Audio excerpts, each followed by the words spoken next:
अल्लाहुम्मा सल्ली अला मुहम्मद व अला आलि मुहम्मद व सल्लिमु तस्लीमा। बिस्मिल्लाहिर्रहमानिर्रहीम। अस्सलामु अलैकुम। मैं हूं मोहम्मद तैयब ज़ाहिर और आप देख रहे हैं मेरा यूट्यूब चैनल।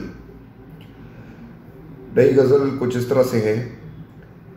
कुछ रुके हैं, कुछ बुझे हैं शिद्दते निढाल से। कुछ रुके हैं, कुछ बुझे हैं शिद्दते निढाल से। अजीब कश्मकश में है कई साल से। ये रख रखाव ज़माने के रीति रवाज। ये रख रखाव ज़माने के रीति रवाज।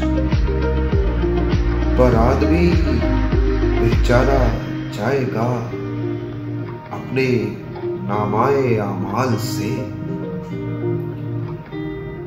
कब दिन चढ़ेगा नई उम्मीदों का। कब दिन चढ़ेगा नई उम्मीदों का। रोज पाला पड़ता है ऐसे ही सवाल से। मनगढ़ंत तज्जिया बनाते हैं ख्याली पलाव।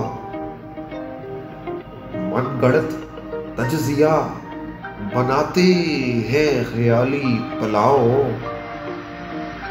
कुर्बान जाऊं मैं ऐसे वाकफाने हाल से। तैयब जब गैबी दर होगा आशिकार मुझ पे। तैयब जब गैबी दर होगा आशिकार मुझ पे। झूम उठूंगा पूरे धूम धड़के कमाल से। उम्मीद है आपको पसंद आई होगी। अब तक इतना ही। अगली वीडियो तक इजाजत दीजिएगा। अपना बहुत ख्याल रखिएगा। अल्लाह निगहबान।